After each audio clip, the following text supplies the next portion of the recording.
buenas tardes tengan todas y todos ustedes.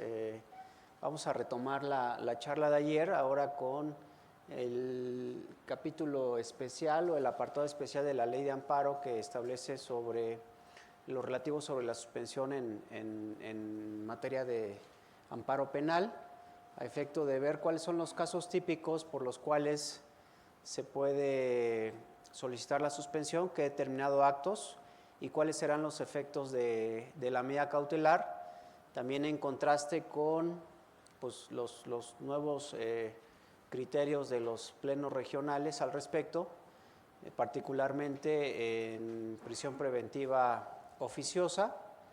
Son criterios muy interesantes que vamos a analizar y bueno, pues en esta parte especial de la Ley de Amparo, donde nos establece ciertos requisitos, ciertos lineamientos, ciertas directrices para la materia penal y pues también contrastándolo con un criterio de la Suprema Corte en el que se ha establecido que ante la falta de elementos más contundentes en la norma, en esta parte de la Ley de Amparo, que nos permitan proveer sobre la suspensión. A veces había muchas lagunas normativas porque hacíamos una distinción entre la parte general de la suspensión y la parte especial o particular de la materia penal. Entonces la Corte viene a aclararnos a través de un criterio que pues es dable utilizar la normativa general a efecto de solventar cualquier inconveniente o laguna al momento de pronunciarnos o pedir una suspensión en materia penal.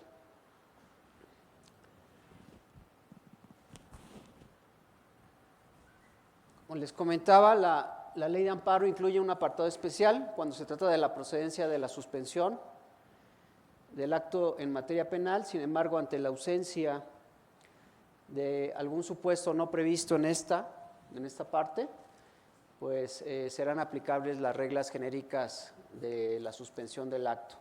Y este criterio es la jurisprudencia 50-2017 de la primera sala, donde nos establece precisamente este aspecto y pues va de la mano toda esta concepción que hace la primera sala para poder determinar esta aplicación. En la naturaleza misma de la medida cautelar, como lo comentábamos ayer, que debemos observarla, debemos verla como un instrumento que nos va a permitir garantizar la eficacia del juicio de amparo. Esto es, nos va a permitir conservar la materia y también vamos a evitar daños irreparables a la parte promovente del amparo con los efectos que habíamos visto y también esa parte sobre no solamente conservativa, sino también restitutiva de derechos. Y bueno, para determinar este criterio, una de las consideraciones que estableció la primera sala es que cuando en esta parte especial de la Ley de Amparo no se contempla algún supuesto específico en materia penal, nos dice la Corte que esta laguna normativa no debe implicar que los actos en materia penal distintos de los expresamente regulados en este apartado puedan ser susceptibles de suspenderse, ya que en estos casos también debe garantizarse el derecho fundamental a un recurso efectivo.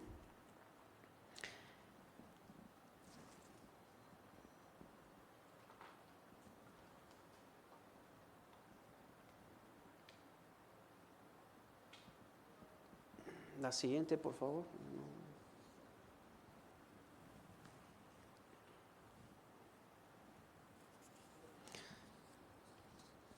La suspensión en materia penal está regulada en los artículos 159 a 169 de la Ley de Amparo. Ustedes pueden consultarlos con más calma. Y yo los he dividido en varios bloques para tener mayor comprensión sobre lo que implica cada uno de los preceptos en relación con los distintos actos reclamados que pueden ser materia de suspensión en temas penales.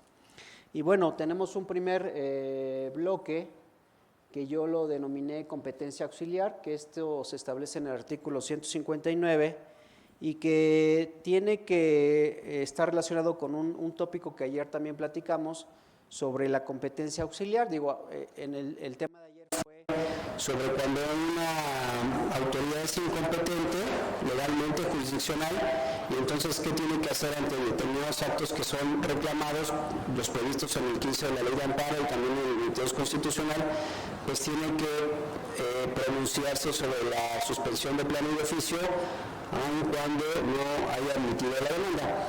Este mismo supuesto también se va a aplicar en esta denominada competencia auxiliar, prevista en el artículo 159 de la Ley de Amparo, donde se establece esta oportunidad de que el juez que conozca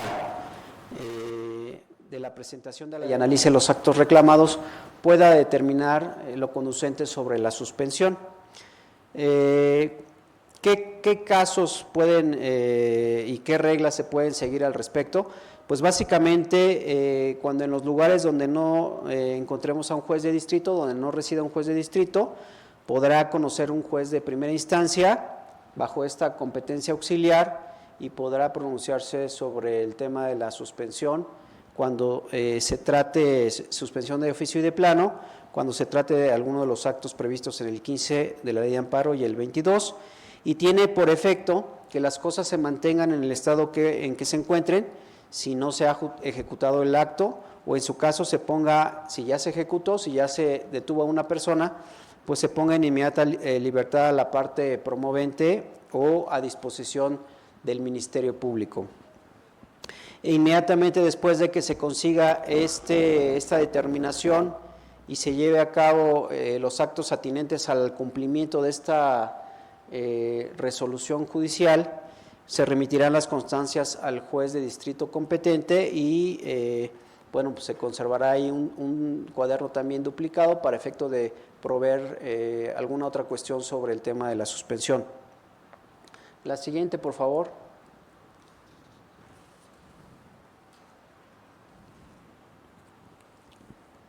Dentro de este mismo capítulo, en un bloque 2, tenemos al tema de traslado, el tema de deportación, expulsión o extradición, y aquí también tenemos una disposición expresa de la Ley de Amparo en el artículo 160, el cual nos establece que ante la orden de deportación, expulsión o extradición, la suspensión se concederá para que la orden no se ejecute y se lleve a cabo la libertad inmediata de la persona. ¿Cuál es el efecto de esta suspensión? Pues que quede a disposición la persona del juez de amparo en el lugar donde se encuentre. Uno de los efectos es este, y también tenemos el caso del traslado de un centro penitenciario a otro. Estos son temas muy recurrentes, yo creo que en su mayoría a los que nos enfrentamos, el tema de los traslados. Las reglas sobre la suspensión y sobre la procedencia del juicio de amparo contra este tipo de actos, como ustedes bien lo saben, pues ha cambiado en los últimos años, derivado de la Ley Nacional de Ejecución Penal. Gracias a este nuevo ordenamiento, pues se establecen las directrices y todas aquellas cuestiones procedimentales que se deben seguir a efecto de que se pueda revisar la actuación administrativa al momento de llevar a cabo el traslado de una persona en situación de prisión. Y bueno, bajo esta nueva perspectiva, bajo este nuevo procedimiento que se ha instaurado como un tema también de derecho de audiencia de las partes que están en esta situación, pues se ha modificado el contenido de los criterios jurisprudenciales que existían anteriormente sobre la suspensión y sobre la procedencia del amparo indirecto contra este tipo de actos. ¿A qué vamos? Pues vamos a que anteriormente, cuando nos reclamaban, cuando se promovía una demanda de amparo indirecto contra la orden de traslado, sea verbal o por escrita, en ese mismo momento se consideraba que ese acto no se trataba de un acto que tuviera cabida dentro de un procedimiento como tal, sino que estuviera fuera del procedimiento y por tanto podría ubicarse en los supuestos de la suspensión de plano y oficio, y así existieron diversos criterios. Una de ellas fue la jurisprudencia 58-2016 de la primera sala, cuyo rubro es, creo que es la siguiente diapositiva, la podría poner. Aquí la tenemos, es la 58 del 2016, que establecía que la orden de traslado de un centro penitenciario a otro procede conceder la suspensión de oficio y de plano cuando se emite sin la intervención de la autoridad judicial rectora del proceso, aun cuando solo afecte la libertad personal de manera indirecta. ¿Qué decía esta jurisprudencia? Pues tomaba la literalidad del entonces artículo 126 de la Ley de Amparo y ampliaba el tema del catálogo de la suspensión de plano y de oficio a este tipo de actos donde no había una audiencia previa y además partiendo de que la parte que estuviera en reclusión no se trataba de no existía un procedimiento que permitiera distinguir entre un acto fuera o dentro del procedimiento. Entonces, para el tema de mayor beneficio a la persona en ese tipo de estado, pues se adoptó el criterio de que no teníamos ningún procedimiento, era fuera de un procedimiento, y entonces era procedente la suspensión de plano y oficio. Esto, como se los mencioné, viene a cambiar con el contenido de la Ley Nacional de Ejecución. ¿Alguien ha leído la Ley Nacional de Ejecución? Sobre este aspecto que les acabo de comentar, ¿les ha tocado algún asunto donde ustedes vean cómo es ese procedimiento en el caso de los traslados de las personas en situación de reclusión? Adelante, por favor.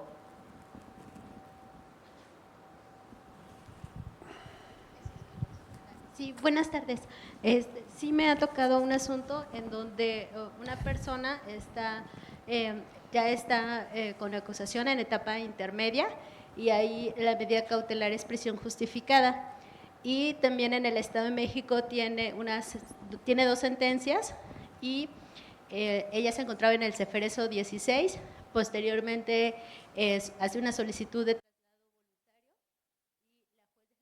Estado de México lo ordena, es procedente y la trasladan a un cerezo en el Estado de México y el juez de control en el Estado de Morelos dice que, gira un oficio ordenando que se quede suspendida esa orden de traslado y que se reingrese al Ceferezo 16 en virtud de que se encuentra en proceso y no se puede privilegiar la compurga de una pena sobre el debido proceso o la adecuada defensa, porque señala que el hecho de que ella se encuentre en un centro penitenciario lejano a lugares donde se está llevando su procedimiento implica que la defensa no se pueda comunicar con ella o que se genere dilación en las audiencias. Entonces ahí interpusimos primero el recurso de revocación, lo declaró infundado y posteriormente el amparo, lo negaron y en este momento se encuentra en revisión. Sin embargo, la suspensión fue concedida y se ordenó que no se ejecutara, que en realidad no era como una orden, en realidad solamente el juez estaba solicitando que no se ejecutara esta orden y que se ordenara el reingreso. Entonces creo que fue nada más ahí como la cuestión de jugar un poco con los términos, porque en realidad no había una orden, ¿no? Ya el traslado ya se había ejecutado. De acuerdo. Y en tema de ejecución, cuando se aplica esta ley, bueno, el artículo 52 de la Ley Nacional de Ejecución establece cuál es la excepción al traslado voluntario y nos establece que la autoridad penitenciaria, como caso de excepción a lo dispuesto a otro artículo de esta ley, podrá ordenar y ejecutar el traslado de personas privadas de la libertad mediante resolución administrativa con el único requisito de notificar al juez competente dentro de las 24 horas siguientes realizado el traslado en los siguientes supuestos. 1, en casos de delincuencia organizada y medidas especiales de seguridad. 2, en casos de riesgo objetivo para la integridad y la salud de la persona privada de su libertad. Y 3, en caso de que se ponga en riesgo la seguridad o gobernabilidad del centro penitenciario.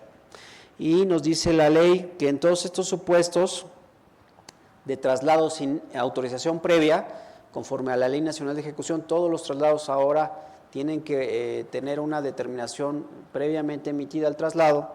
Señala que el juez tendrá un plazo de 48 horas posteriores a la notificación para calificar la legalidad de la determinación administrativa de traslado, y en contra de esa resolución judicial se podrá interponer el recurso de apelación en los términos previstos en la ley.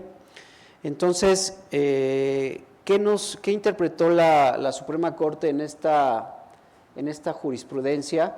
Y aquí tenemos el abandono precisamente de esta 58 y otra que es la 83-2015.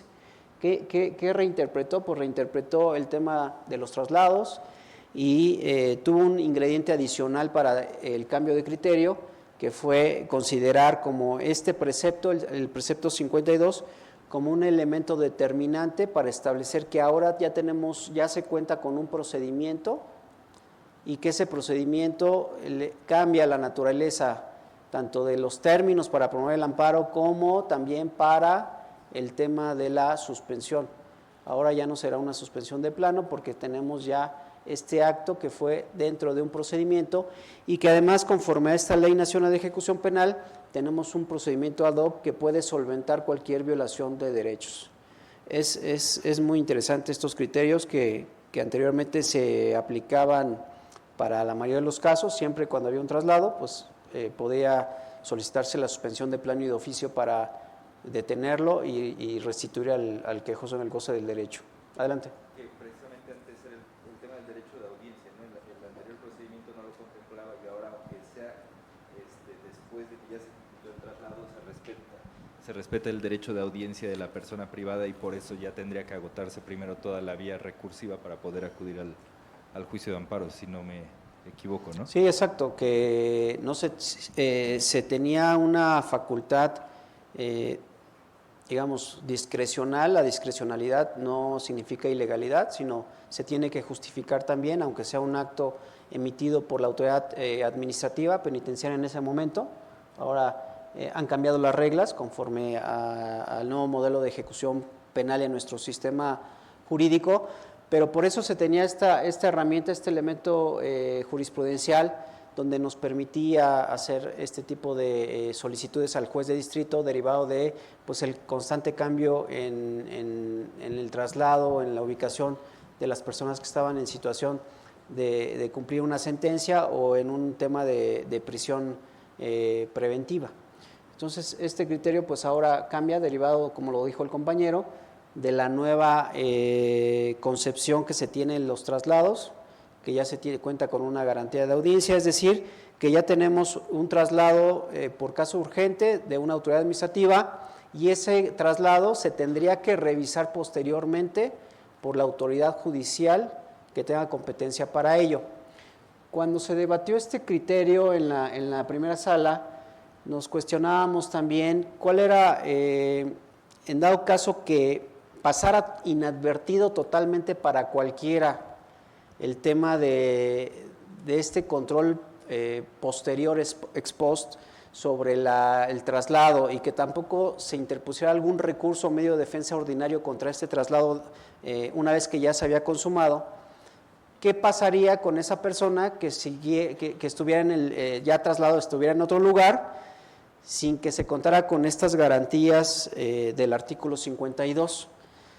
Por eso existía el debate en quitar totalmente la suspensión de plano y oficio, o sujetarla a esta concepción genérica sobre la procedencia de la suspensión derivado de un procedimiento administrativo. No sé si me explique.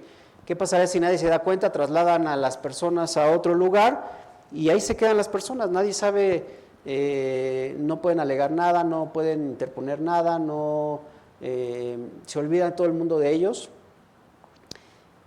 y con qué recurso, con qué medio ordinario de defensa o extraordinario de defensa podría pues combatir esa situación.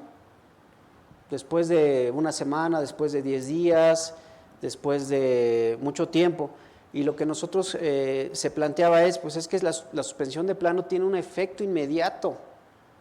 O sea, y bajo este efecto también restitutorio, pues es devolver a la persona en el lugar que se encontraba, no obstante que hubiera pasado 5, 10, 15, 20 días, un mes, como lo comentó la compañera. Entonces digo, pues son criterios que tenemos que, son acordes con el sistema, son acordes con la Ley Nacional de Ejecución, pero tenemos que estar muy, muy cautelosos sobre cómo llevamos esos procedimientos al momento de que se lleven a cabo los traslados o cualquier acto en ejecución de sentencia o cuando una persona esté privada de su libertad.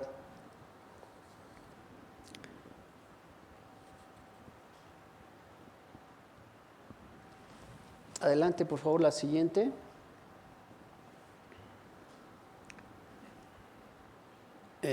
Bueno, para concluir lo anterior, hay una tesis aislada también de la primera sala que después de que se emitió esta, que interrumpió los criterios. Adelante.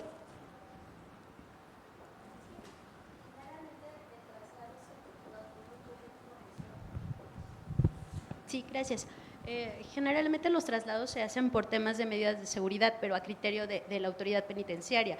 Es decir, basta como un informe del personal de seguridad que pueda decir que vio alguna conducta o alguna manifestación, o incluso hasta con notas periodísticas o de los medios de comunicación sobre el perfil de las personas privadas de la libertad, para que en ese sentido soliciten el traslado. Entonces, realmente es muy poca la información con la que se realizan estos traslados y que muchas veces los jueces sí los llegan a calificar. Por eso creo que sí estar como interponiendo el primer recurso, es decir, en la apelación, sí sería como importante para poder agotar, porque generalmente ocurren así. En realidad no hay mucha información con la que el sistema, la autoridad penitenciaria cuenta y que además sea como objetiva, ¿no?, para efectuar este traslado y que afecta además pues otros derechos como entre ellos la reinserción social. Eso es todo. Gracias. Muchas gracias. Sí, bajo esta perspectiva y el contenido del 52 de la Ley Nacional de Ejecución, entonces si tenemos un procedimiento ad hoc, tenemos medios ordinarios de defensa para combatir esta situación, pues entonces prácticamente la suspensión y la promoción del amparo contra esa determinación tendría que quedar superada, ¿no? Porque ya tenemos un mecanismo ordinario que nos puede dar solución. Pero ¿y si este mecanismo ordinario no funciona correctamente, si no nos da no solventa de manera inmediata pues esta situación que urge, que es urgente, ¿cómo le podemos hacer? ¿Cómo le pueden hacer ustedes como defensores para pues hacer valer este tema sobre la persona que están ustedes representando, ¿no? Son aspectos que se van dando en la práctica y que a veces por el cambio tal vez de criterio, el abandono de ciertos criterios, pues nos ponen ahí también en tela de juicio sobre las actuaciones que queremos practicar de manera inmediata a efecto de salvaguardar los derechos fundamentales.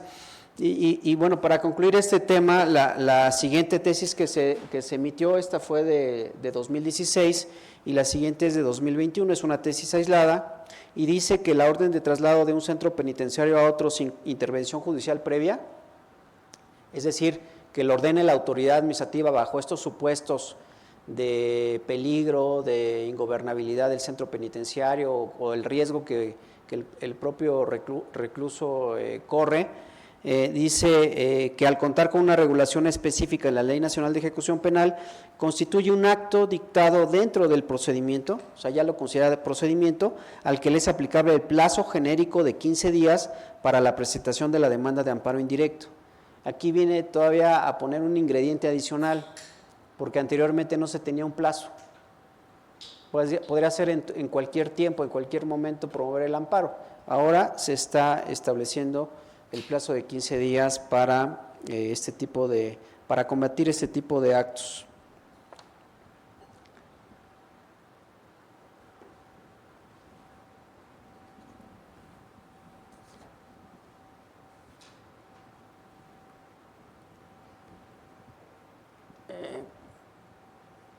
¿Podríamos regresar las diapositivas a otro? Ahí, gracias. Este criterio se los quise citar, me parece muy importante y es del pleno en materia de penal y administrativa del 18º circuito, donde se establece que la suspensión de plano en el juicio de amparo procede decretarla con efectos restitutorios contra la orden de traslado de un centro de reclusión a otro si de la demanda o soneo se advierte que se emitió y ejecutó sin la intervención judicial. Estos criterios pues han quedado también superados, ¿no? Bajo la interpretación que se ha hecho en esta tesis aislada y la jurisprudencia que interrumpió las anteriores.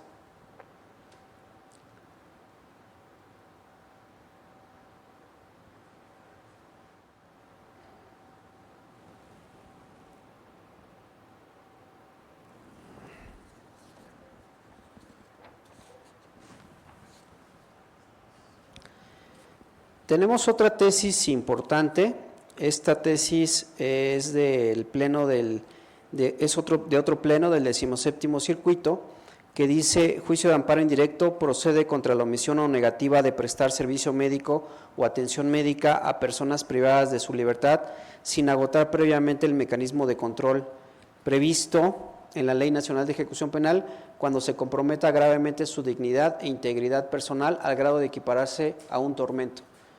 De lo que acabo de decir y el contenido de esta tesis, ¿qué opinan al respecto? ¿Cómo podemos interpretar también el tema de la atención médica en relación con proveerse o ser omisa a la autoridad, y que tenemos ahí un riesgo que está comprometiendo gravemente la salud de las personas internas y que va anclada en este supuesto a pues transgredir su dignidad e integridad personal al grado de equipararse a un tormento?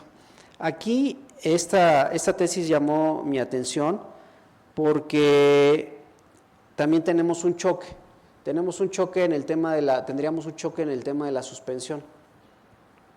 Si tenemos actos de esta naturaleza que lo estamos pues casi equiparando a lo que dice el 15 de la Ley de Amparo y el 22 constitucional, ¿qué determinación se debe tomar sobre la suspensión? ¿Cómo podemos proceder? ¿Alguien que quiera comentar algo?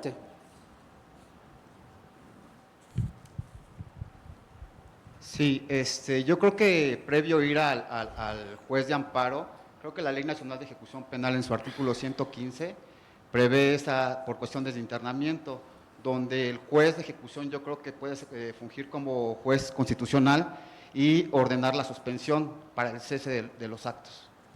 Como un tipo juez de garantía, ¿no? Exactamente. El problema es que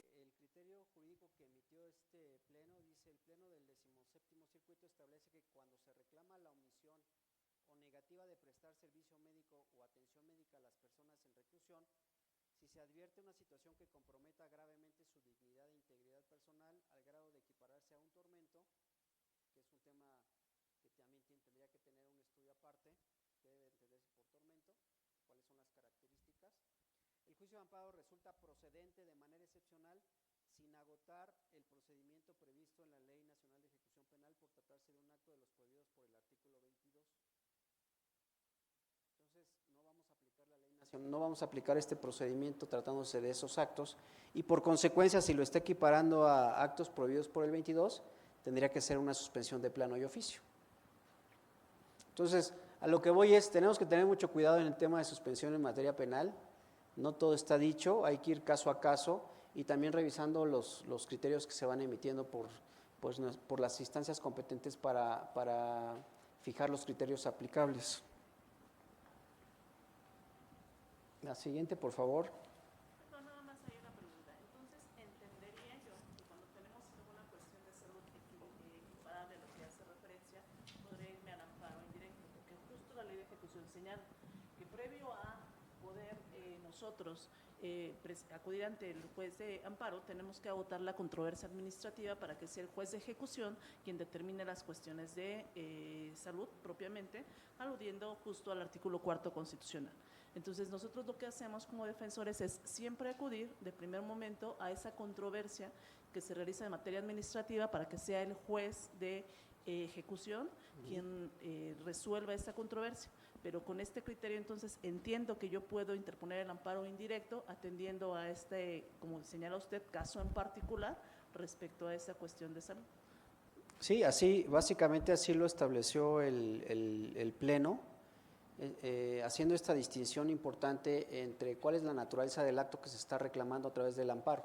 Sabemos que hay un procedimiento, o varios procedimientos a través de la Ley Nacional de Ejecución, que es la que rige todo ese tipo de actuaciones y que de su lectura integral observamos que lo que pretendió el legislador en esa ley fue precisamente establecer o hacer patentes ciertos derechos que no existían anteriormente, y uno de ellos muy trascendental, que es la audiencia previa o la audiencia posterior, o acudir ante la autoridad judicial como encargado de velar por el cumplimiento de los derechos de las personas en etapas de ejecución o en temas de internamiento, y que sea una contención previa de manera inmediata con una especialización más importante que la que se tiene a través del juicio de amparo. Pero aquí lo que nos establece el Pleno es: sí está bien la ley de ejecución, sí tenemos que acudir a los procedimientos, pero va a haber una excepción, digamos, para agotar este procedimiento cuando tengamos en juego actos que pongan en peligro la vida de la persona interna. Es básicamente lo que quiere decir, y lo equipara a lo que establece el 22 constitucional, lo que nos dice el 22 constitucional, y sobre esa base, pues entonces, si es procedente el amparo indirecto, si no hay que agotar ningún procedimiento, pues el tema de la suspensión tendría la misma lógica, ser de oficio y de plano. Okay, muchas gracias. Bueno, otro bloque que hemos aquí establecido son los actos que tengan que ver con la citación, comparecencia o restricción de algún derecho en los procesos penales. Esto está contemplado básicamente en el artículo 162 y nos dice el artículo 162 de la Ley de Amparo: cuando el acto reclamado consista en una orden de privación de la libertad o en la prohibición de abandonar una demarcación geográfica, la suspensión tendrá por efecto que no se ejecute o cese inmediatamente ese acto, según sea el caso. El órgano jurisdiccional de amparo tomará las medidas que aseguren que el quejoso no evada la acción de la justicia, entre ellas la obligación de presentarse ante la autoridad y ante quien concedió la suspensión cuantas veces les sea exigida. Se establece como un mecanismo para garantizar también que esa persona no se evada, pues que se presente, puede ser que se presente ante la autoridad responsable o también ante la autoridad de amparo, a efecto de que tengamos certeza de que va a continuar bajo algún procedimiento donde se les está citando o ha comparecido, y tengamos seguridad de que no se va a evadir. Una orden de privación de la libertad o la prohibición de abandonar la demarcación, en tratándose de la suspensión, tendrá por efecto que la orden no se ejecute y que cese inmediatamente, o que la privación de la libertad se ejecute en el domicilio de la parte quejosa. Estos son, digamos, aspectos que caso a caso tendrá que valorar el juez de distrito a efecto de mantener la contención del procedimiento también, ¿no? El tribunal podrá imponer medidas para evitar que la parte quejosa evada la acción de la justicia, por ejemplo, su presentación periódica ante el tribunal de amparo o ante la propia autoridad responsable, como lo acabamos de señalar. ¿Qué ejemplos tenemos de citación o comparecencia? Ustedes que ven estos temas todos los días, ¿alguien que me pueda dar ejemplos de citaciones y de comparecencias en materia penal? Pues no, normalmente, por ejemplo, las diligencias, cuando se integra una carpeta, ya el agente del Ministerio Público considera que tiene los elementos suficientes, se gira ir a la orden de comparecencia para hacerlo, para que se presente ante el órgano jurisdiccional. Entonces, ante esta orden de comparecencia, justo lo que se busca es esa seguridad que se tenga en el sistema, en donde esta persona acuda y en la presentación o en la citación, como usted lo hace referencia, es tener como esa certeza. Muchas de las personas tienen el riesgo, tienen el temor de que si acuden van a ser privados de la libertad, y por eso es el temor a no acudir. Por eso es inclusive la solicitud de presentar un amparo respecto de evitar que me vayan a aprender cuando me presente ante un órgano jurisdiccional. Pero desafortunadamente, o está nuestro trabajo, el asesorar debidamente en el señalamiento de que no tendrá que ser privado necesariamente de la libertad y que tendrá que comparecer a esa citación que se le realiza por parte de la gente del Ministerio Público para poder seguir su proceso, que impacta en este momento en relación a esas medidas cautelares que se le pudieran imponer, donde podamos inclusive sustentar una diversa a la prisión preventiva justificada si comparece a todas y cada una de las citaciones por parte de la autoridad judicial. Sí, es un elemento que puede jugar a favor de la persona respecto de la cual se está llevando a cabo una investigación. Este es un primer acercamiento, así lo veo yo en la ley de amparo, lo que el legislador estableció, de cómo se fue agravando, digamos, en el diseño normativo, en la técnica legislativa, cómo primero comenzó con una suspensión muy light, cómo se puede otorgar suspensión muy light en cuanto a actos también que son no tan invasivos, y después se lo va agravando en ese catálogo que establece la ley de amparo. Por ejemplo, aquí tenemos citación, comparecencia, donde vamos a realizar una entrevista y no pasa nada, ¿no? Preséntate y se acabó. Pero bueno, contra esto, ¿cuál es el efecto? Es, en principio, si existe también una apariencia del buen derecho, que se analice, que se lleve a cabo, que no se afecte el interés social ni se violen disposiciones de orden público para efectos de analizar la medida cautelar, pues podría tener el efecto de que no se ordene o no se ejecute esta citación o esta comparecencia y que cese inmediatamente. Si, por ejemplo, advertimos que la está llevando a cabo una autoridad totalmente incompetente, legalmente hablando, para poder hacer esta citación, ¿no? Sería como un tipo ahí, me llegó un citatorio, una presentación de una autoridad ministerial de tal entidad federativa. ¿Qué puede pasar ahí? ¿Cómo podemos controvertirlo? Pues a través del juicio de amparo y solicitando la suspensión para que no se lleve a cabo. Entonces, al analizar esa determinación y en un tema de apariencia del buen derecho, pues el juez puede llevar a cabo esta ponderación y decir,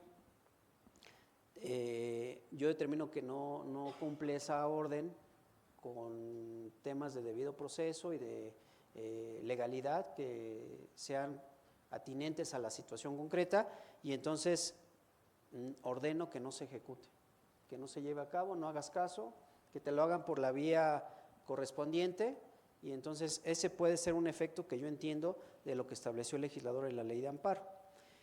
Y bueno, después vamos al tema de la detención por autoridad administrativa, que está previsto también en el artículo 164.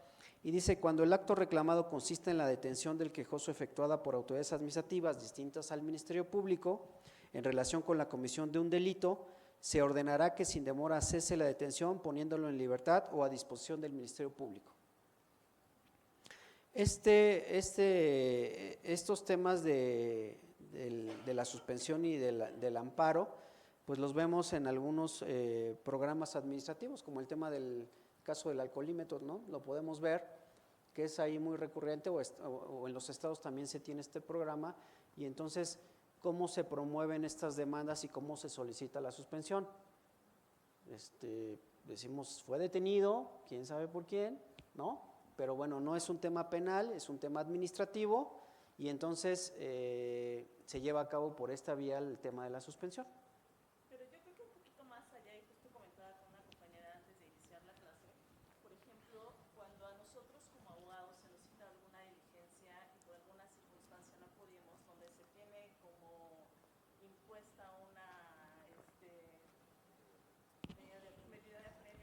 inclusive consistente por ser subsecuente en alguna arresto. Se lo comento porque yo observé en relación a un compañero donde justo se le hizo efectiva la medida premio consistente en el arresto de 36 horas. Creo que no. ¿Es no. procedente? O sea, a un compañero se le cumplimentó un arresto por 36 horas a un compañero defensor, entonces obviamente se tenía que interponer el amparo por esa autoridad administrativa. O sea, sí inmediatamente se presentó para que saliera y no estar las 36 horas como para cumplimentar ese arresto. Lo que bien refiere usted, este alcoholímetro, hemos escuchado infinidad de historias donde señalan, interponen inmediatamente el amparo para suspender los efectos y que puedas obtener la libertad y cumplir de una manera diversa esa sanción administrativa. Ahí en esos casos de detención por autoridad administrativa en la que no exista o no esté de por medio la comisión de un delito, sino una falta de esa índole administrativa, lo que ocurre regularmente, yo hace muchos años estuve en un juzgado de distrito en materia administrativa, entonces llegaban las demandas del alcoholímetro y en ese momento se proveía sobre la suspensión de plano y de oficio, en automático, ¿no? Bajo esta protesta de decir verdad por la persona que estuviera promoviendo. Ya con la comparecencia o la citación, en su caso cuando iba la persona, se modificaba todo el estatus del juicio de amparo y también el tema de la suspensión. Pero es ya una actuación posterior donde tenemos los elementos correspondientes. En el tema del arresto, pues puede estar es más patente, es patente. ¿Por qué? Pues porque viene directamente de una autoridad y tenemos un antecedente que fue sancionado por otra autoridad y simplemente se está ejecutando por una autoridad administrativa, ¿no? Puede ser una autoridad judicial. Pero son temas interesantes donde aquí se establece cómo debe proceder la suspensión y nos dice básicamente que si se reclama la detención de la parte quejosa efectuada por una autoridad administrativa que no sea el Ministerio Público, si se le relaciona con la comisión de un delito, la suspensión hará cesar la detención y el quejoso deberá ser puesto en libertad o a disposición del Ministerio Público. Si no se relaciona con la comisión de un delito, la suspensión provocará que cese la detención y lo pongan en inmediata libertad en temas administrativos. Ya después se podrá, si el juicio de amparo no es favorable para el promovente, pues se tendrá que ejecutar el arresto, ¿no? Como el cumplimiento de esa determinación administrativa. Ahora sí tenemos cuando se afecta la libertad personal ante el Ministerio Público, que estamos ante un caso ya de afectación de libertad, en un caso de la comisión de un delito, una investigación, y dice, si se reclama un acto que afecte la libertad personal de la parte quejosa y que ésta se encuentra a disposición del Ministerio Público, sucederá lo siguiente. Si es por virtud de una orden de detención girada por el Ministerio Público, una orden de detención girada por salvo el caso de la detención urgente, aquí es bien importante esta acotación. ¿Cuándo puede ordenar la autoridad ministerial la detención de una persona?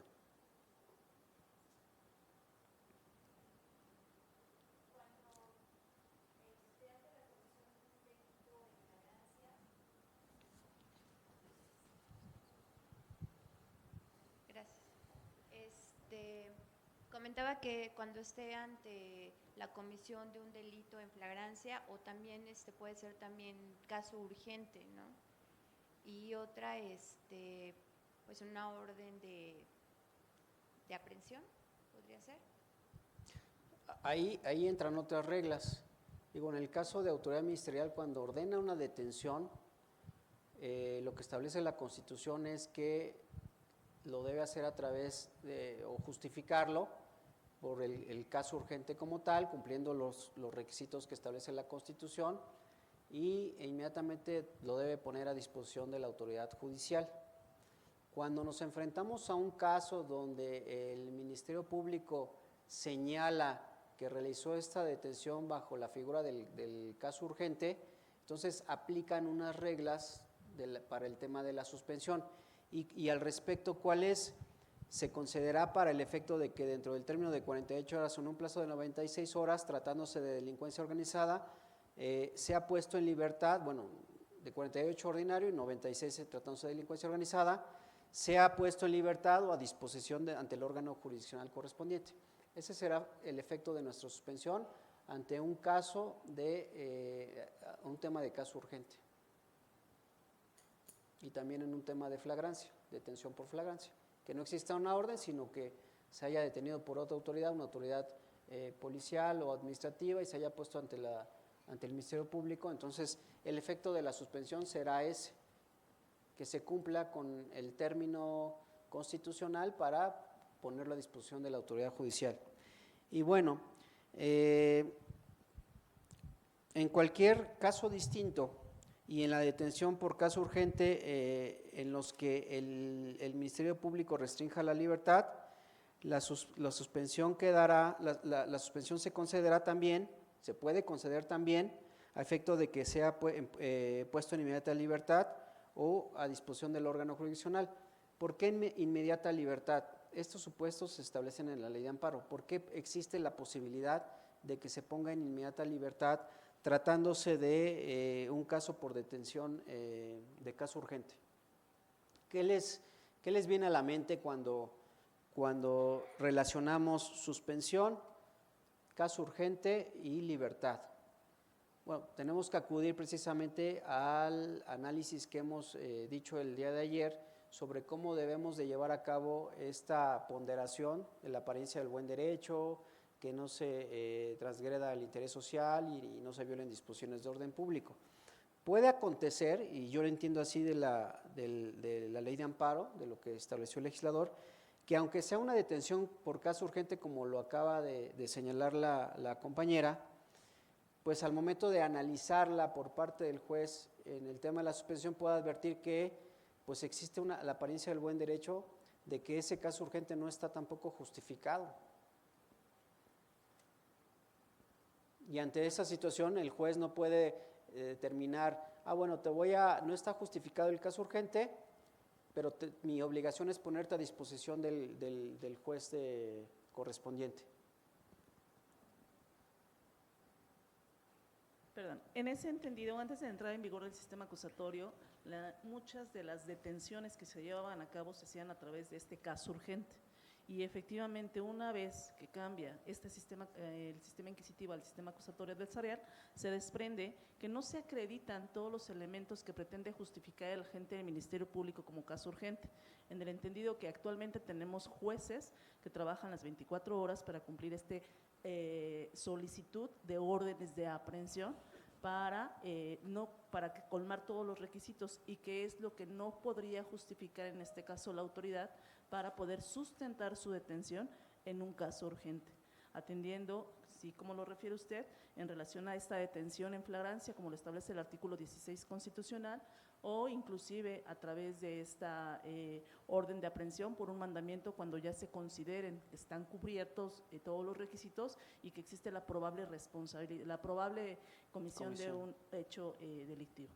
Entonces, en ese entendido, de lo que yo he observado, estos casos urgentes en este sistema ya no o no se colman al no cumplir todos los requisitos que exige esta figura en especial. Sí, digo, es un tema ya fáctico del sistema o de la implementación de medidas que se establecen de manera jurisdiccional a efecto de atender cualquier aspecto relacionado con la inmediatez en la detención de las personas, ¿no? En el tema del curso de las investigaciones, que en ese momento necesitamos detener a la persona porque si no se va a ir del país, se va a ir a otro lugar o pues algún otro requisito que debamos cumplir. Tenemos esta oportunidad de acudir ante el juez competente, pero si no pudiéramos hacerlo, bueno, pues si continúa el caso urgente como un elemento importante que tiene el Ministerio Público, porque es ante la falta de no puedo acudir en este momento a pedir la orden, que eso también se va a analizar posteriormente, no queda tampoco en la ilegalidad total, pero en este caso el juicio de amparo a mí me parece fundamental y sobre todo el impacto que tiene la suspensión, por lo que acabamos de comentar. ¿Por qué? porque le vamos a dar efectos restitutorios en su caso a la suspensión, que es un tema que también ayer vimos ampliamente, donde se va a establecer que en este tema de suspensión, que no se acredita, o que sí se acredita más bien en la apariencia del buen derecho, que vemos que la ejecución de la orden por caso urgente no cumple con el parámetro constitucional requerido, y entonces en ese momento vamos a ordenar que se suspenda su ejecución y que se restituya al quejoso en el goce o en la situación en que se encontraba antes de ser detenido. Es un elemento muy importante que yo lo advierto de la ley de amparo, con independencia de que podamos acudir de manera ordinaria, o más bien el camino ordinario de una detención, de cualquier detención, pues es la orden de aprehensión. Así se establece en la Constitución, la teleología de ese mandato es: en nuestro país todas las detenciones deben ser a través, para estar justificadas, deben estar emanadas de una autoridad judicial, y se llama orden de aprehensión. Esa es la detención que debe existir siempre. Los demás son casos excepcionales. El caso de la flagrancia es un caso excepcional, es un caso fáctico que se presenta derivado de la comisión en ese momento del delito, y que no nos podemos quedar viendo solamente que se cometa un ilícito y no detener a una persona y no presentarlo porque no tenemos orden de aprehensión. Es una excepción de lo principal, y la orden de detención por caso urgente es exactamente lo mismo. Es un elemento que tuvo mucho auge en el sistema tradicional, derivado de que también se entendía que si no teníamos las condiciones, o el Ministerio Público no tenía las condiciones necesarias para solicitar a determinadas horas de la noche la orden de aprehensión, pues pudiera ordenarlo con esos mismos requisitos, y después lo iba a justificar ante el juez de proceso que la detención estuvo bien realizada y se cumplieron esos parámetros.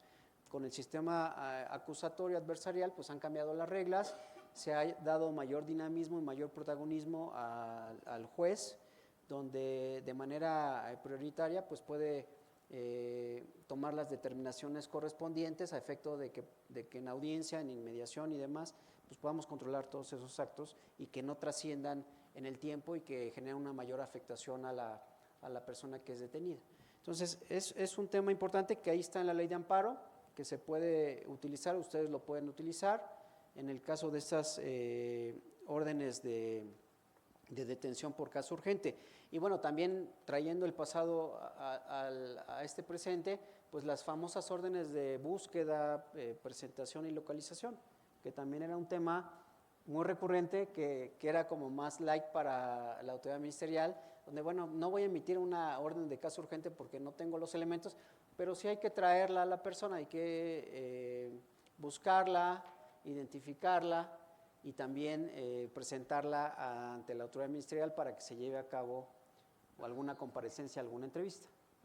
¿Y qué dijo la Suprema Corte al respecto? Pues que esa no es la forma idónea, ni es una excepción a las anteriores que establezca la Constitución para poder detener a una persona y también privarla de su libertad. Entonces, contra esas determinaciones, pues también tenemos, si llega a pasar, también tenemos el tema de la suspensión.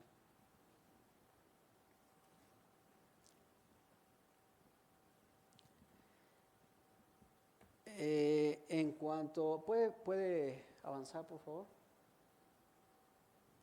Tenemos otro bloque en la ley de amparo que trata de órdenes de aprehensión, reaprehensión o la imposición de medidas cautelares.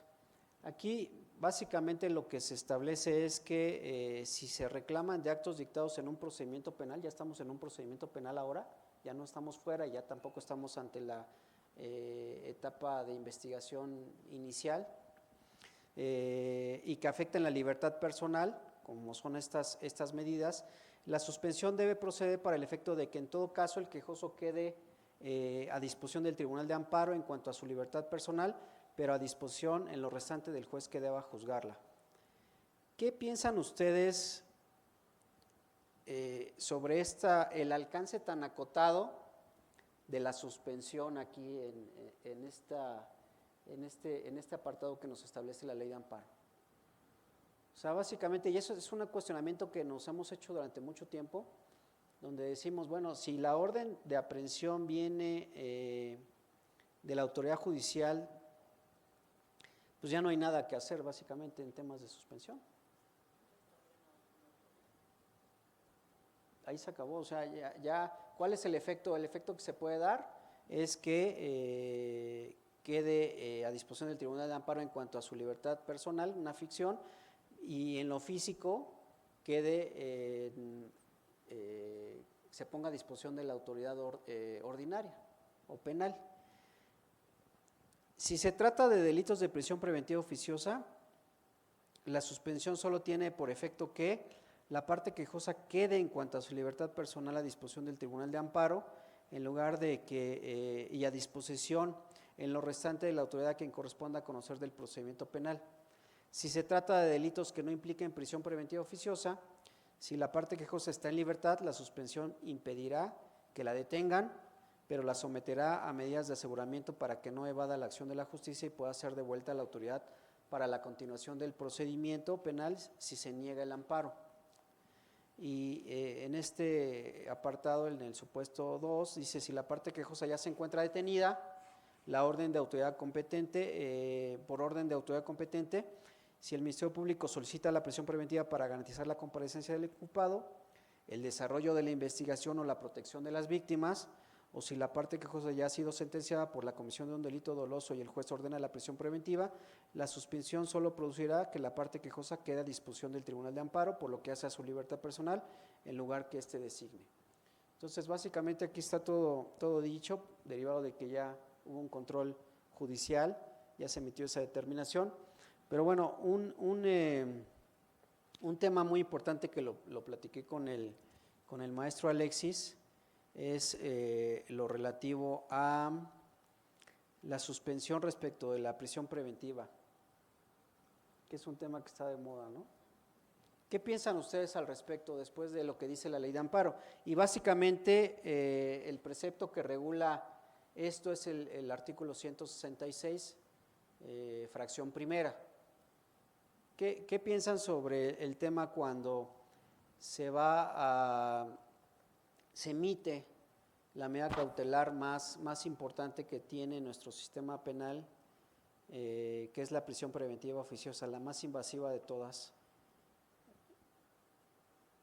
Bajo este parámetro de la ley de amparo, pues no tendría ningún efecto que produciera libertad.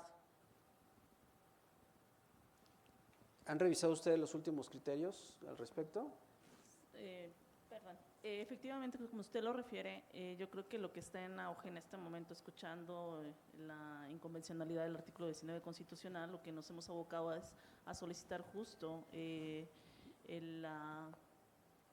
atendiendo a lo que establece el artículo 161 del Código Nacional de Procedimientos Penales, el cambio de esa medida cautelar de prisión preventiva oficiosa para realizar un debate. Y al negar justo interponemos el amparo indirecto, y lo que hacemos, como usted lo refirió en la clase anterior, es solicitar esa suspensión con efectos de tutela anticipada para buscar lo que nos interesa a nosotros, que sea una medida cautelar diversa la que se le imponga, pero atendiendo inclusive a lo que usted nos ha referido, pues obviamente debemos de partir de todo lo que se reclama de manera global, y atendiendo justo también a lo que mencionamos el día de ayer en relación a ese test de proporcionalidad como una herramienta metodológica para poder realizar esa argumentación.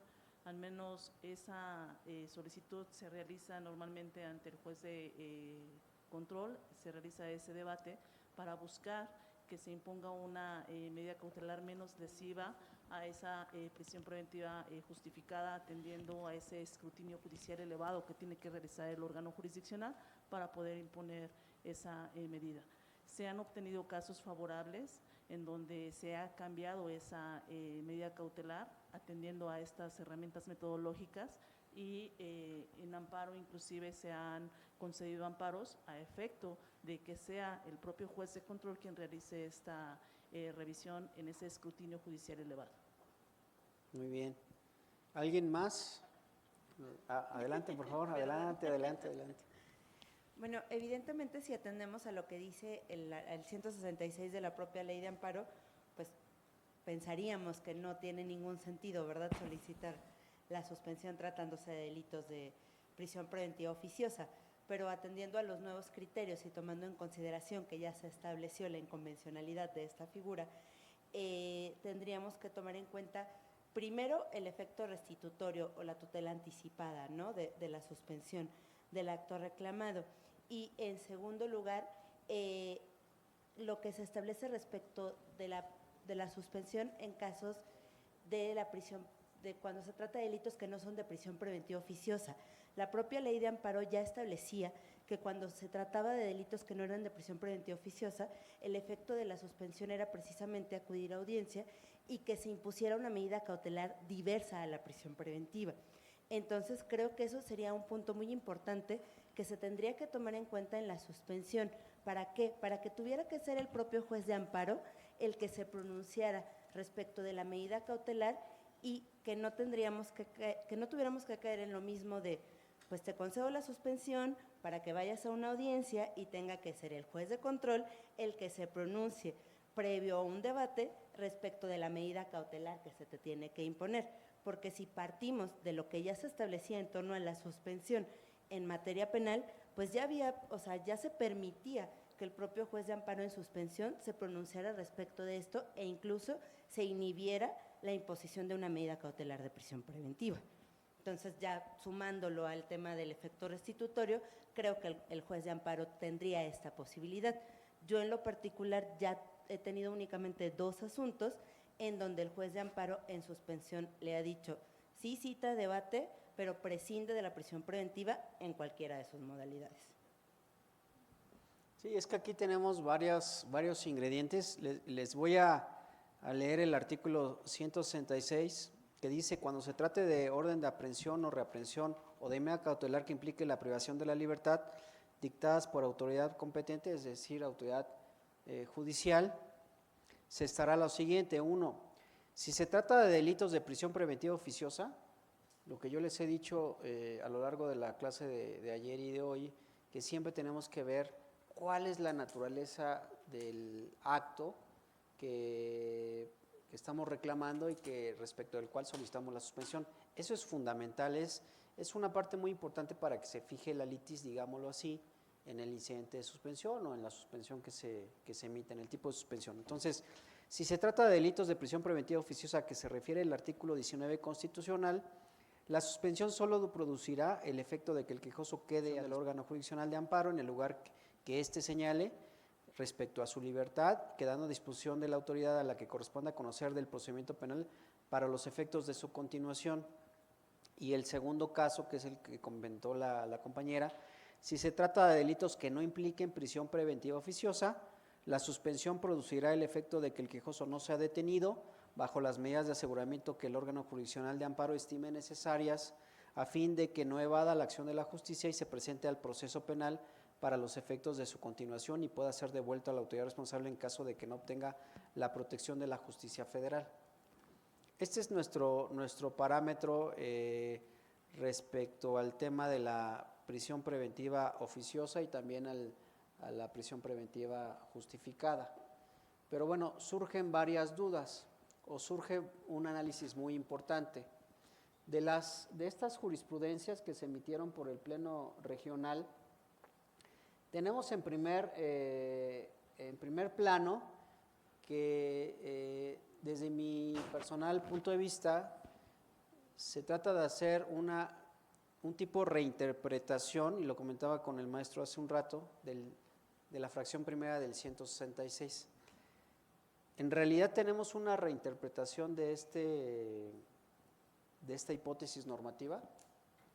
O sea, la hipótesis normativa es muy clara, decir, cuando se trate de prisión preventiva oficiosa no podrá quedar en libertad el quejoso. ¿Podemos reinterpretar esto y decir si puede quedar en libertad? No creo que tenga ese alcance, ¿no? Es muy respetable el análisis que se hace, pero desde mi punto de vista lo que se hizo en esta resolución también que queda patente es pues, prácticamente inaplicar la fracción primera. Estamos haciendo una inaplicación. ¿Qué significa? Pues que estamos atendiendo también a la parte convencional, porque es violatoria de derechos fundamentales, pero también es violatoria de la propia jurisprudencia de la Corte Interamericana. Si la Corte Interamericana ya estableció que no es adecuado en el tema de derechos fundamentales, derechos humanos, que se lleve a cabo esta prisión preventiva de manera automática o oficiosa por parte de la autoridad jurisdiccional bajo un catálogo de delitos analizados bajo una cierta gravedad o condiciones, sino que debe atenderse al caso concreto y se debe atender precisamente a lo que mencionamos ayer, cuáles son los elementos que nos permitirían en todo caso llevar a cabo o cómo justificaríamos la prisión preventiva, en qué casos podemos hacerlo, muy acotados, y sobre todo pues es el tema básico de preservar también el proceso penal, la integridad de las partes y demás. Pero bueno, ya se estableció que es inconvencional la prisión preventiva oficiosa, que tenemos que, en todo caso, si la queremos ordenar, realizar un análisis ponderado y bajo las técnicas de adjudicación o métodos de adjudicación correspondientes. Pero un tema también que me llama la atención de esos criterios es, y eso lo comparto plenamente, es cómo traen a colación, se trae a colación, el Pleno trae a colación esta primera jurisprudencia con la que comencé el día de hoy diciendo tenemos que acudir en materia penal a las reglas generales de la suspensión. Si nos quedamos con este apartado y segmentamos la suspensión en términos generales y luego en materia penal, pues nos vamos a quedar cortos. No va a haber tela de dónde cortar, vamos a tener lagunas y no vamos a poder interpretarlo correctamente para poder resolver estos casos o promoverlos, o también cuál será el efecto. Entonces, atendiendo esa jurisprudencia donde nos dice que sí podemos aplicar los conceptos relevantes de la parte general de la suspensión a la materia penal, pues nos da ahí oportunidad de que nos vayamos también a la apariencia del buen derecho. Y vamos a ponderar, ese para mí es la llave aquí, es la clave angular de esta tesis. ¿Por qué? Porque gracias a la ponderación de la apariencia del buen derecho, pues si ya tenemos una resolución internacional que tiene debe ser considerada como obligatoria y que tiene por efecto que no se aplique o que es inconvencional la prisión preventiva oficiosa, entonces ahí ya estamos dando por hecho que se le va a conceder el amparo. Es un ejemplo muy claro de la apariencia del buen derecho. Aquí es prisión preventiva oficiosa, estoy pidiendo la suspensión para el efecto de que se ponga en inmediata libertad a la persona. ¿Por qué? Pues porque esa medida no debe coexistir en nuestro sistema. Es un elemento muy importante.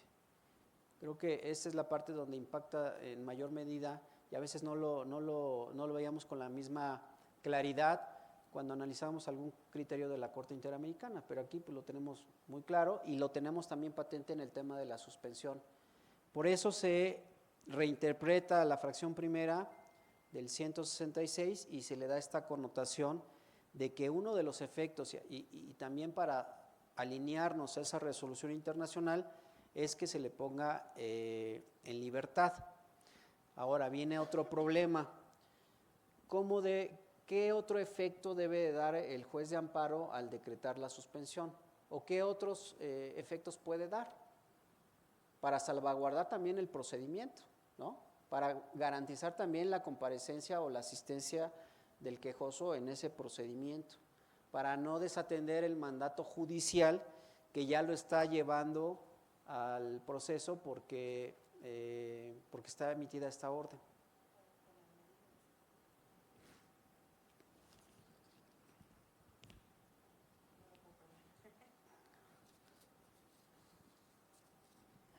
El juez de amparo y la propia ley de amparo establece que también puede imponer las medidas de aseguramiento correspondientes e incluso ordenar y ponerlo a disposición del juez de la causa, en este caso del juez de control. ¿Qué es lo que sucede cuando promovemos un amparo en contra de una orden de aprehensión y resulta que es cierto el acto reclamado? Por ejemplo, pues ordena que se ponga a disposición, que se celebre la audiencia inicial, fija en este caso alguna medida cautelar, garantía, etcétera, y ¿qué es lo que sucede? Pues se preserva el proceso a través de que se celebre la audiencia inicial y él sigue su libertad personal, ¿no? Bajo la jurisdicción del juez de amparo. Entonces, el juez de amparo puede preservar el proceso y garantizar los intereses, pues, del resto de las partes a través de las propias medidas cautelares, llamémoslo así, que la propia ley de amparo le permite imponer. Y no estará también, digo, lo establece la ley de amparo como usted lo acaba de mencionar, pero no estará también de cierta manera sustituyéndose al juez de control en ese tipo de determinaciones.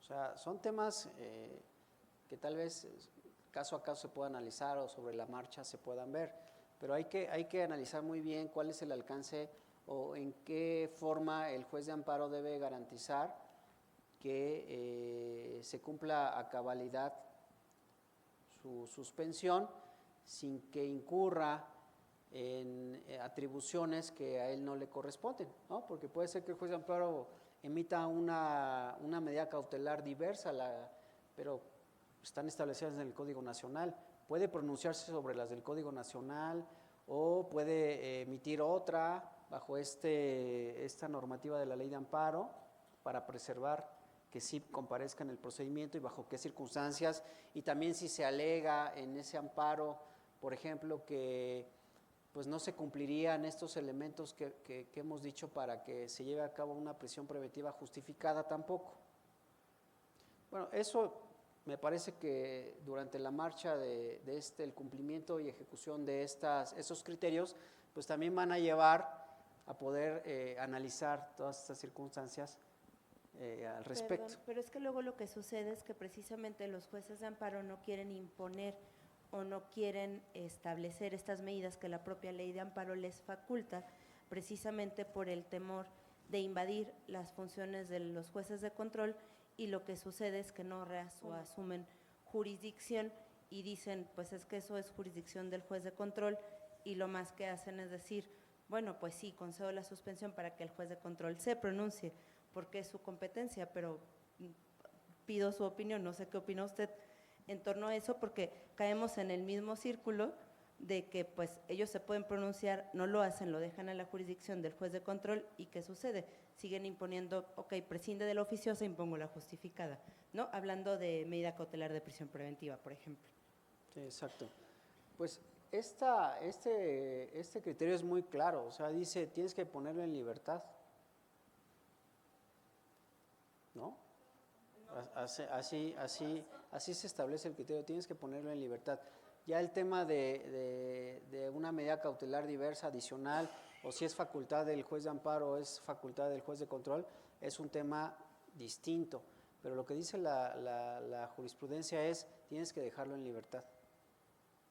Maestro, ¿vas a comentar algo?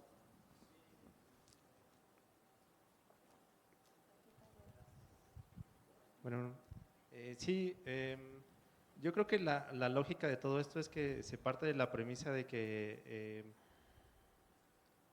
digamos, la directriz es que queden a disposición del juzgado de amparo. Entonces, en ese sentido, el juzgado de amparo no tiene que garantizar que comparezcan al proceso penal, tiene que garantizar que comparezcan ante el juicio de amparo porque está suspendido el proceso penal. Entonces, que comparezcan ante el juzgado de amparo durante el trámite del juicio de amparo. Entonces, como dice acá la compañera, pues el juez de amparo tiene a su alcance medidas cautelares que prevé la ley de amparo. Entonces, yo creo que podría tener esa facultad de dictar el cambio de medida cautelar en el acto reclamado, imponer las propias que prevé la ley de amparo y ordenar, pero que se cumplan ante él, o sea, no los va a mandar a la UMECA, va a decir, pues ven y firma aquí en el juzgado de amparo, exhíbeme a mí la garantía, y él puede aventarse esa resolución. Lo que pasa es que, pues la verdad es que eso es responsabilidad absoluta del juzgado de amparo. Entonces, ningún juzgado de amparo va a decir, bueno, yo asumo la responsabilidad de que si se escapa, se me escapa a mí, no al juzgado de proceso. Entonces, eso es lo que vemos desde acá de la Defensoría, que nos cuesta mucho trabajo que los jueces de amparo cambien la medida cautelar e impongan otras dentro del juicio de amparo, pero yo creo que sí tienen facultades. Ahora, lo que comentaba de la inaplicación del precepto, yo creo que nada más es la reinterpretación de, bueno, la ley de amparo dice, queda a tu disposición en cuanto a la libertad. Entonces, si está a mi disposición como juez de amparo, pues yo puedo decidir sobre su libertad. ¿Cuál es el alcance y hasta dónde yo puedo decidir sobre su libertad? Pues es ahí donde entran las medidas cautelares que prevé la ley de amparo. O sea, como que amplíe el alcance de ese enunciado de queda a tu disposición, ¿no? Porque históricamente eso se entiende como, pues nada más, es una ficción jurídica que sí, nada más me avisan a mí si lo van a cambiar de penal y ya ese es el único efecto. Sí, el juez de amparos continúa siendo el responsable. Exacto. Porque o sea, él está, digamos en este caso de la prisión preventiva, pues la está dejando insubsistente prácticamente. sí, y él asume esa responsabilidad de, bueno, yo lo tengo ahora bajo mi tutela allá adentro, ¿no? Entonces, bajo esa premisa, pues, ¿por qué no podría él disponer de otra medida cautelar dentro del juicio de amparo? Y una vez que se concluye el juicio de amparo, quedan sin efecto sus medidas cautelares y regresa a la que deriva del acto reclamado. Es lo que yo así lo interpreto. Es muy interesante la participación y sobre todo a eso quería yo llegar. ¿Por qué? Porque en el tema de suspensión, bajo a estos elementos y bajo la normativa que la establece y la rige, pues cuando el juez de amparo emite un acto en suspensión que va a determinar o va más bien a cambiar la situación que se guardaba en el procedimiento ordinario, pues entonces la ley de amparo establece que el juez de amparo es quien se va a hacer cargo de pues la actuación de ese quejoso. Entonces, sería un buen elemento que ustedes en ese tipo de asuntos incidieran de manera positiva para efecto de lograr que se concreticen los efectos de la suspensión, es decir, inmediata libertad, como lo dice la jurisprudencia, y además, tú juez de amparo, tú serás el responsable, bajo la concepción de la ley, de determinar lo conducente sobre la participación del quejoso en el proceso. Por eso le establecen este tipo de herramientas a efecto de que el juez de amparo pues pueda llevar a cabo correctamente el cumplimiento de la suspensión, porque no solamente la suspensión se va a acabar con la libertad y hasta ahí, no, el quejoso tiene un procedimiento y ese procedimiento debe avanzar por cuestiones de interés social y orden público también. Entonces, estos elementos son muy importantes que ahora, bajo esta perspectiva, pues ustedes incidan en el sistema como defensores y busquen que no se retrase el cumplimiento de este sentido, de esta ejecutoria, y que también se desarrolle a través del juicio de amparo, particularmente en la suspensión, la actuación del juez de amparo, pues las condiciones necesarias para que tampoco se entorpezca el procedimiento. Muy bien. ¿Alguna otra opinión sobre estas jurisprudencias? ¿No? Ahora solamente están participando el ala derecha, ¿no? Hemos tenido por parte de allá. ¿Ustedes qué piensan? ¿Alguna persona que quiera decir su opinión por allá?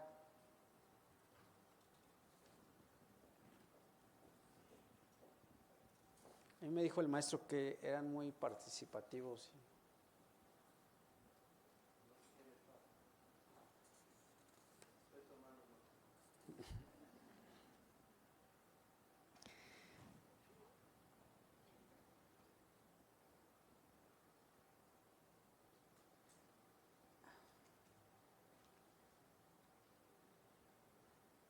Ahora vamos a pasar con cuando se alega o se pide la suspensión contra el auto de vinculación a proceso. ¿Sí es esa? Sí.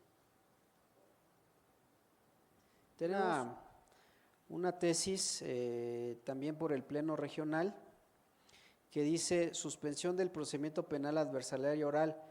Cuando en amparo indirecto se reclama el auto de vinculación a proceso, por regla general el pronunciamiento sobre la suspensión debe hacerse en el cuaderno principal. Perdón, esta es jurisprudencia de la Corte, es jurisprudencia de la Corte. Suspensión del procedimiento penal adversarial y oral, cuando en amparo indirecto se reclame el auto de vinculación a proceso, la emisión del auto de vinculación a proceso. Por regla general, el pronunciamiento sobre la suspensión debe hacerse en el cuaderno principal del juicio y excepcionalmente en el incidente de suspensión. ¿Les suena raro esto? Es como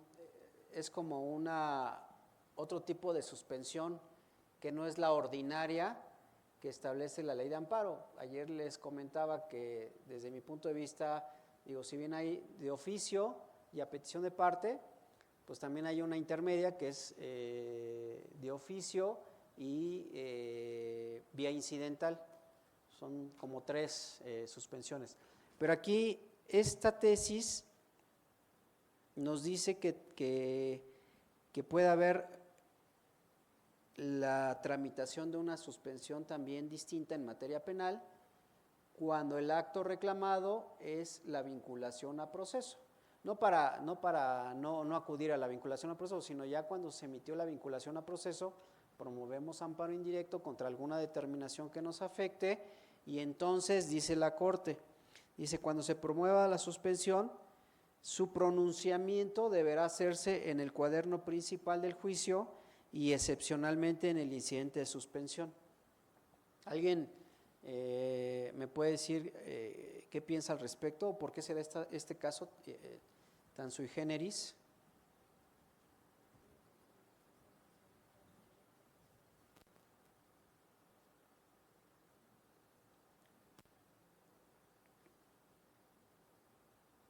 A ver por allá.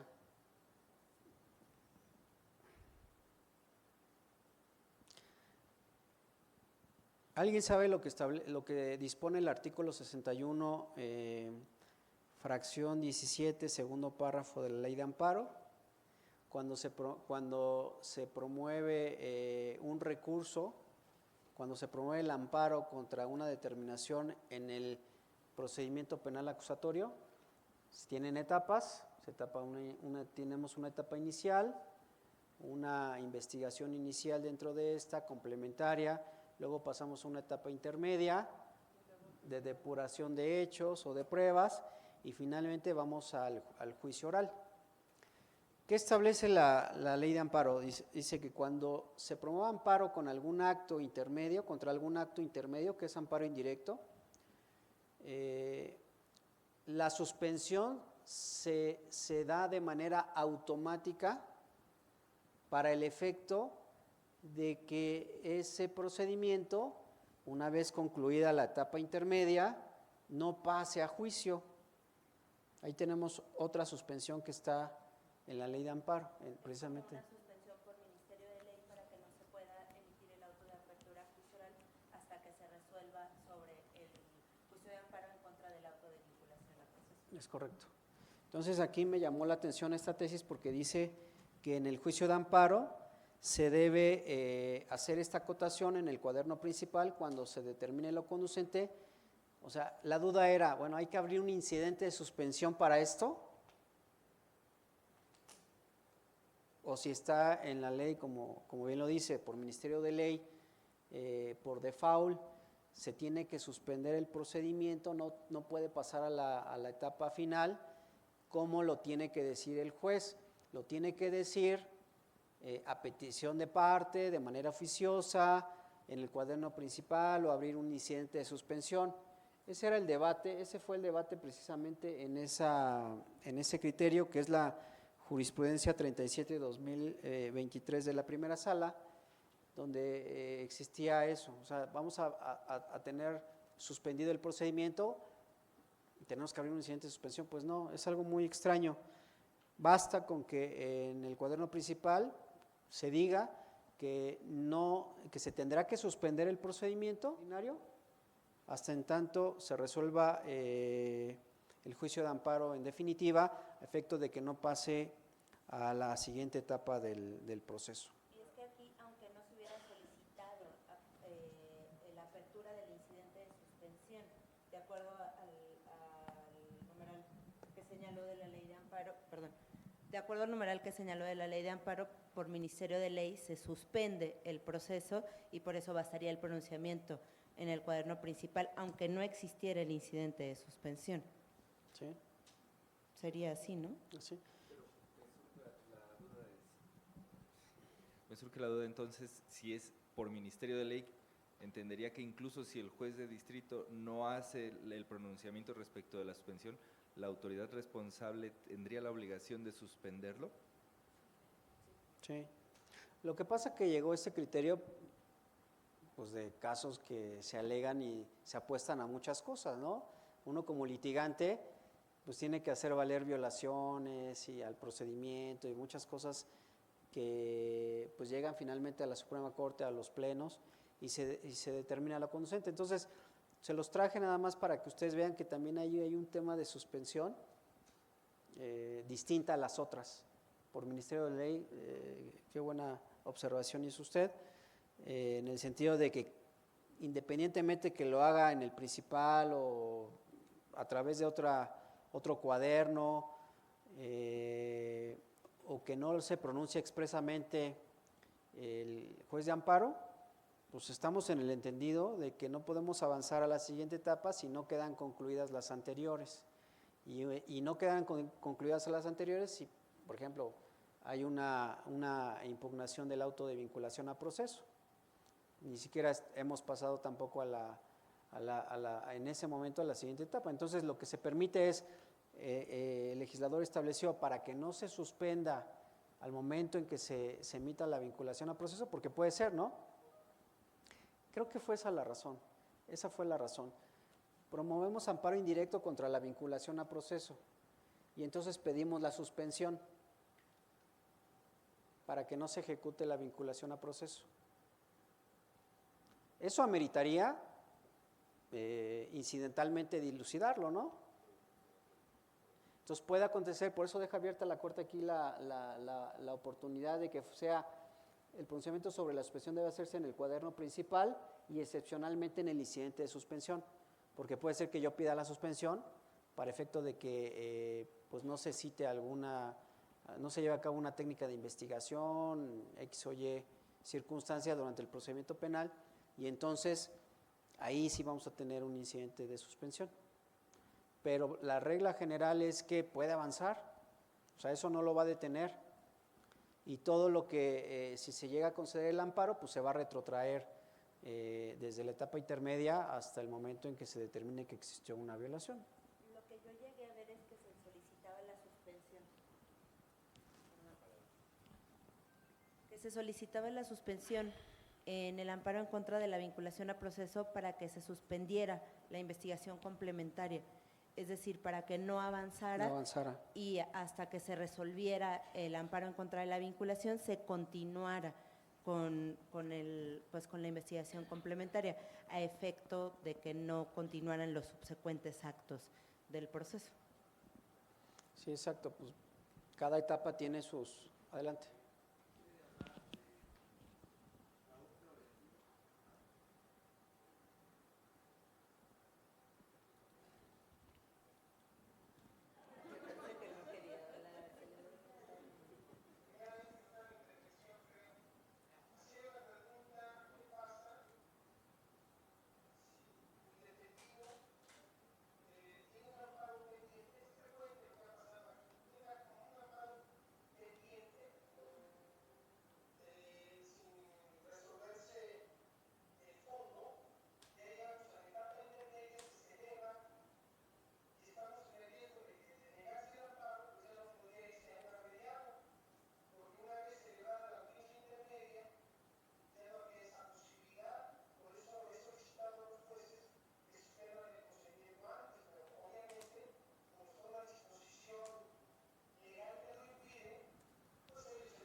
que sí se puede hacer es celebrar la audiencia intermedia.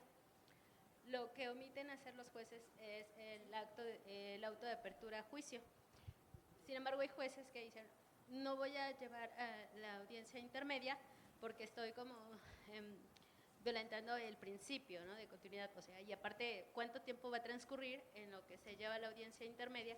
Y en el caso de que el amparo se resolviera de forma desfavorable, pues tendría que dictar el auto de apertura. Entonces, lo que hacen los jueces es decir, no voy a llevar audiencia intermedia hasta que se resuelva el juicio.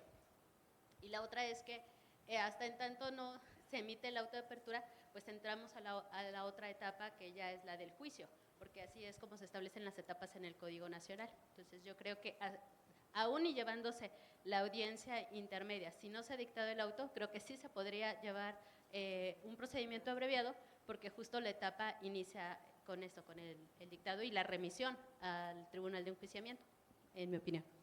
Sí, yo creo que el tema aquí importante, y lo ha dicho también la Corte, yo tuve la oportunidad de proyectar un asunto donde nos pedían en la audiencia de juicio, una vez que había concluido la etapa intermedia, el procedimiento abreviado. Y lo que se dijo ahí es que de proceder en ese sentido, pues se violarían muchas cosas, tanto procesales como también lógicas del propio sistema.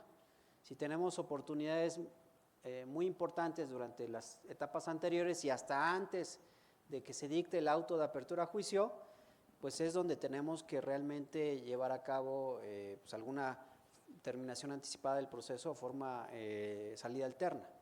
Ya llegando al juicio, ya que se llegó a una etapa o una vía ordinaria de resolución del proceso penal, ya no es oportuno, ya no es viable que se pueda resolver a través de ese procedimiento abreviado.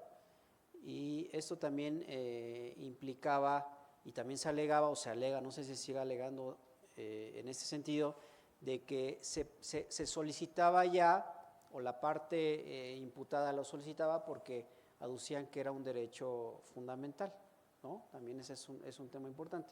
Y lo que se ha dicho por la Corte es un tema de política criminal, despresurizar el sistema, es una facultad ministerial o del órgano acusador y no se viola tu derecho de acceso a la justicia, aunque no se te dé la oportunidad de solicitar tú el procedimiento abreviado. ¿Por qué? Porque el derecho de acceso a la justicia, a tener un juicio donde se determine tu situación legal, se cumple en términos del artículo 20 constitucional con el procedimiento ordinario, o sea, es el procedimiento marco aplicable.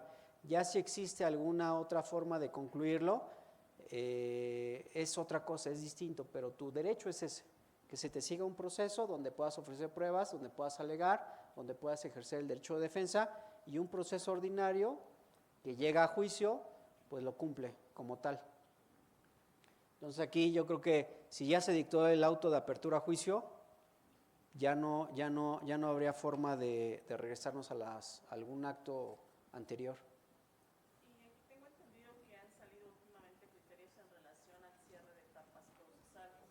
Ajá. Justo es, Morfeo y compañera, hacer alguna argumentación en el amparo en relación a ese capítulo de suspensión en donde se suspenda para evitar pasar a una etapa posterior. Entonces, estamos en una etapa inicial de esa vinculación a proceso, solicitar hasta ahí la suspensión condicional, obviamente, respecto de ese momento procesal y no continuar, con la siguiente etapa procesal, que sería, de acuerdo al artículo 211, la etapa intermedia. Sí, en la Corte se ha explorado mucho el tema de denominado cierre de etapas. También tuvimos oportunidad de debatir esos aspectos. A mí lo que me parece de la estructura del proceso penal acusatorio, cómo está integrado, cómo se diseña, cuál es el objetivo a cumplir, las metas que se deben cumplir con el proceso, bueno, pues podemos partir desde el hecho de la vinculación a proceso, que es, desde mi punto de vista, es una reminiscencia del auto de forma de prisión, donde esa etapa simplemente, o ese acto procesal o esa audiencia, simplemente tiene que estar enfocada a establecer una medida cautelar. ¿Para qué? Pues para que se integre todo el procedimiento, para que se lleve a cabo una investigación formalizada, para que se lleve a cabo una etapa donde depuremos pruebas y hechos. Y ya después de ese resultado, pues nosotros determinemos si nos vamos a juicio o nos quedamos o terminamos a través de una forma anticipada distinta, un procedimiento abreviado. Entonces, esa es para mí la lógica del proceso penal acusatorio. Y lo que se decía y se debatía era todo lo anterior, todas las violaciones que se aleguen con anterioridad al juicio, que ya han sido analizadas, ya han sido resueltas en su oportunidad por el juez de control en cada una etapa, ¿todavía las vamos a seguir analizando en la etapa de juicio? O sea, ¿qué caso tendría volver a repetir sobre temas de preclusión, temas tal vez, no quiero llamarlo cosa juzgada, pero sí de actuaciones que ya se analizaron, ya se determinó lo conducente y seguimos insistiendo en el juicio sobre esos tópicos? Un tema recurrente que se alegaba, y creo que ya se matizó el cierre de etapas, porque al principio fue muy categórico y después empezaron a hacer excepciones. Una de ellas fue el derecho de defensa, pero se debatía, por ejemplo, en el tema de tortura, ¿no? Tema de tortura. Bueno, si la tortura fue durante el procedimiento o fue anterior, pues está el juez de garantía, el juez de control, que puede determinar lo conducente sobre la tortura. ¿Y cuáles son los dos efectos de la tortura en un procedimiento? Bueno, pues hay un efecto de impactar en el debido proceso del imputado, y también hay un tema de la comisión de un delito. Como delito, pues se tiene que investigar, y como una violación al procedimiento, al debido proceso, pues se tiene que solventar también por el juez en turno. Si eso lo solventamos de manera adecuada en estas etapas, había asuntos donde todavía en la audiencia de juicio se seguía alegando tortura. O sea, ¿qué efecto podría tener la tortura? ¿O qué efecto podría tener también la detención ilegal? Digo, son temas muy, muy técnicos del proceso, pero que también pues van de la mano ahora con el tema de la suspensión. ¿Hasta dónde sí vamos a suspender? ¿Qué vamos a suspender? Si en la ley de amparo se establece como uno de los elementos que por Ministerio de Ley se tenga que suspender hasta la etapa intermedia, y entonces cómo hacemos compatible la suspensión con la evolución o con el avance de los procedimientos, ¿no? Es importante, es una muy buena reflexión, y también en determinados casos, porque el debate en ese cierre de etapa surgió de decir, procede el amparo directo. Esa fue la principal problemática a la que nos enfrentamos. Procede el amparo directo contra la sentencia definitiva, ¿no? Contra los recursos previamente agotados, pero vamos a poder analizar a través del amparo directo violaciones anteriores al juicio, si por disposición legal no deberíamos de contar con esos antecedentes para que el juez no se contamine al momento de emitir su resolución. O si vamos a hacer esta determinación de que no podamos analizar violaciones previamente acontecidas, pues entonces vamos a darle peso al amparo indirecto para que a través del amparo indirecto se puedan ir solventando cualquier tipo de violaciones. Pero entraba también el otro supuesto. El amparo indirecto es procedente contra actos que no están expresamente en la Constitución o en la ley de amparo, que se puedan llevar a cabo a través de este recurso extraordinario. ¿Por qué? Porque ¿cuál es la procedencia del amparo? ¿Contra qué procede el amparo en tratándose de actos dentro del procedimiento? ¿Cuál es la regla que se establece en la Constitución y en la ley de amparo? ¿No? Entonces, pues son temas que hay que hacerlos compatibles con el proceso acusatorio, con la ley de amparo, es lo que se trata. Y bueno, pues también la suspensión, caso a caso hay que ver cómo vamos evolucionando en los criterios que vamos proyectando, y pues cómo van desarrollando los plenos y la propia Corte los criterios importantes que sobre todo den mayor agilidad a la tramitación y a la protección también de los derechos fundamentales de las personas imputadas y también de las víctimas, ¿no? Creo que ya son las 7, no sé si puedo continuar o ya terminamos. 5 minutos. ¿Puede adelantar la siguiente, por favor? La siguiente, hasta el tema 5, que es incidentes por exceso de efecto.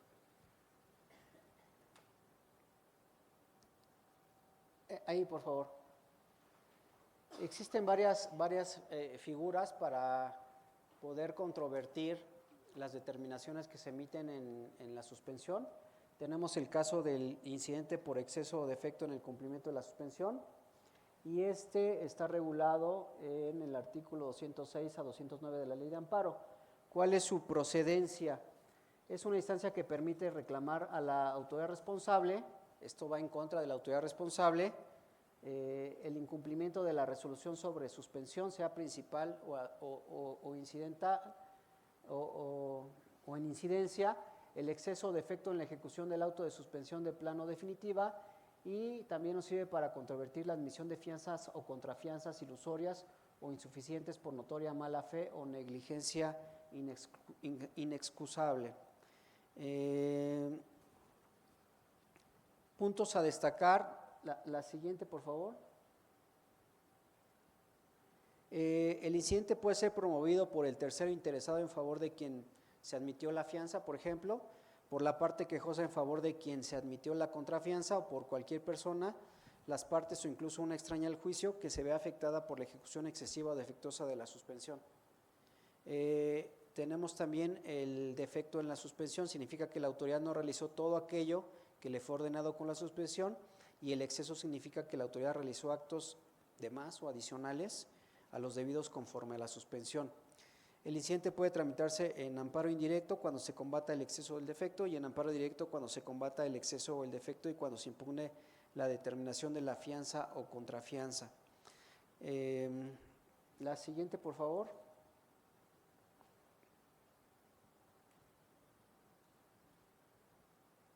Bueno, son aspectos generales de cómo se sustancia esta figura y ¿cuál es el efecto? Este es un tema muy importante. ¿Cuál es el efecto de una resolución que determine que sí se incurrió en esta irregularidad? Pues si el incidente se declara fundado, se requerirá a la autoridad responsable para que en el término de 24 horas cumpla con la suspensión, rectifique los errores en que incurrió al tratar de cumplirla, o en su caso, subsane las deficiencias relativas a las garantías, con el apercibimiento de que, de no hacerlo, será denunciada ante el Ministerio Público de la Federación por la comisión de un delito. Este es en cuanto a esta figura. La siguiente, por favor. ¿Cuáles son los recursos en el incidente de suspensión?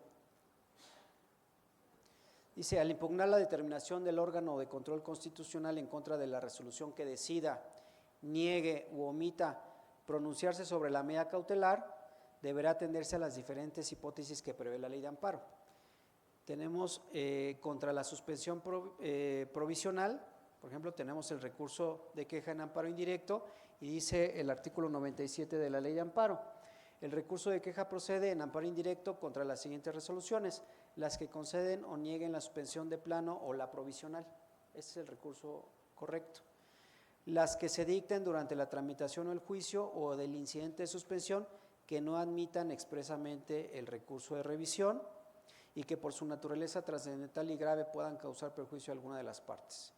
Y en amparo directo, dice, en amparo directo tratándose de la autoridad responsable en los siguientes casos: cuando no provea sobre la suspensión dentro del plazo legal, concede o niegue esta, rehúse la admisión de fianzas o contrafianzas, admita las que no reúnan los requisitos legales o que puedan resultar excesivas o insuficientes. De esto conoce en ambos casos el Tribunal Colegiado de Circuito.